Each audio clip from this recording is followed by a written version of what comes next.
ताटका कौन थी, उसका जन्म कैसे हुआ था, वो राक्षसी थी या और भी कुछ? आखिरकार प्रभु श्री राम ने ताटका को क्यों मारा?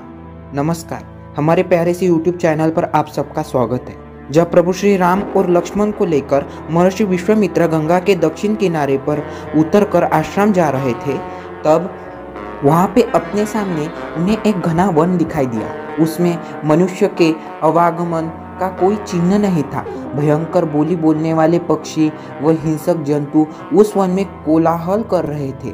नाना प्रकार के विहंगम पक्षी वह चहचहा रहे थे। सिंह, बाघ, सुअर व हाथी भी उस जंगल में विचरण कर रहे थे। धोरा, अश्वकर्ण, अर्जुन, बेल, तंदु, पांडर और बेर के वृक्ष से वह वन भरा हुआ था। महर्षि विश्वामित्र ने दोनों भाइयों को बताया कि पूर्व काल में यह मलद व कुरुष नामक दो समृद्ध जनपद थे। रुद्रासुर का वध करने के पश्चात देवराज इंद्र मैल से लिप्त हो गए थे और क्षुधा से भी पीड़ित थे। तब देवताओं और ऋषियों ने गंगा जल से भरे कलश द्वारा इंद्र को नहलाकर उनके मल और क्षुधा को छुटाया। उसके बाद वे पहले के ही भांति निर्बल व क्षुधाहीन हो गए। तब उन्होंने प्रसन्न होकर यह वरदान दिया कि यह मलद व कुरुष नामक दो समृद्ध जनपद होंगे। इंद्र के वरदान से वे दोनों जनपद दीर्घकाल तक अनंत समृद्धशाली व धन धान्य से संपन्न रहे। लेकिन इच्छानुसार रूप धारण कर लेने वाली एक यक्षिनी एक दिन वहां आई। उस यक्षिनी का नाम ताटका है और वह सुंदर नामक दैत्य की पत्नी है। उसके शरीर में 1000 हाथियों का बल है। वह सदा ही इन दोनों जनपदों का विनाश करती रहती है। यह प्रदेश इतना रमणीय है, किंतु उस दुराचारणी के कारण कोई भी अब यह नहीं आ सकता। वह 1.5 योजन 6 कोस के मार्ग को घेरकर इस वन में रहती है। मीरच नामक राक्षस उसका पुत्र है। उसका बहुत बड़ा मस्तक, गोल भुजाएं, फैला हुआ मुंह और बहुत विशाल शरीर है। वह भी यह की प्रजा को सदा ही पीड़ा देता रहता है। अब हम लोगों को उस ताटका वन की ओर ही चलना है। मेरी आज्ञा है कि अपने बाहुबल से तुम उस दुराचारिणी ताटका को मार डालो और उस क्षेत्र को पुनः निष्कंटक बना दो। यह सुनकर श्री राम ने पूछा, मुनिवर, यह यक्षिनी यदि अबला है तो उसमें 1000 हाथी का बल कैसा हो सकता है? तब विश्वामित्र जी बोले, पूर्व काल में सुकेतु नामक एक यक्ष थे। वे बड़े पराक्रमी व सदाचारी थे, किंतु उनकी कोई संतान नहीं थी। उनकी तपस्या से प्रसन्न होकर ब्रह्मा जी ने उन्हें एक कन्या रत्न प्रदान किया व उसे 1000 हाथियों के समान बल भी दिया।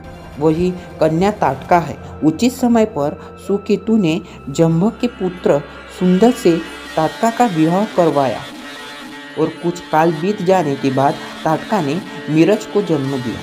मुनि अगस्त्य जी के शाप से सुंदर की मृत्यु हो गई। तब ताटका भी अगस्त्य मुनि को मारने की चेष्टा करने लगी और तीव्र गर्जना करती हुई उन्हें खा जाने के लिए दौड़ी। तब मुनि अगस्त्य ने उसे और मीरज को भी श्राप दे दिया। तभी से ताटका व मीरज दोनों ही राक्षस भाव को प्राप्त हो गए और उनका रूप विकराल हो गया। हे राम, इस शापग्रस्त ताटका को मारने की शक्ति केवल तुम्हारे ही पास है, जिनके ऊपर राज्य के पालन का भार है। प्रजा की रक्षा करना उनका धर्म ही है। लपकी यह देखकर श्री राम जी ने एक ही बाण में उसकी छाती चीर डाली। भीषण चित्कार करती हुई ताटका पृथ्वी पर गिर गई और उसके प्राण पखेरु। श्री राम के पराक्रम की बड़ी सराहना की और विश्वामित्र जी से कहा, हे ब्राह्मण, कृपया आप अपने सभी दिव्य अस्त्र अब राम को समर्पित करें। केवल ये ही उन अस्त्रों के योग्य है। राजकुमार राम के हाथों देवताओं का एक महान कार्य संपन्न होने वाला है। ऐसा कहकर सभी देवता आकाश मार्ग से वापस लौट गए। तब विश्वामित्र जी ने दोनों भाइयों से कहा, आज की रात हम लोग इसी ताटका वन में निवास करेंगे और कल सुबह अपने आश्रम पर चलेंगे।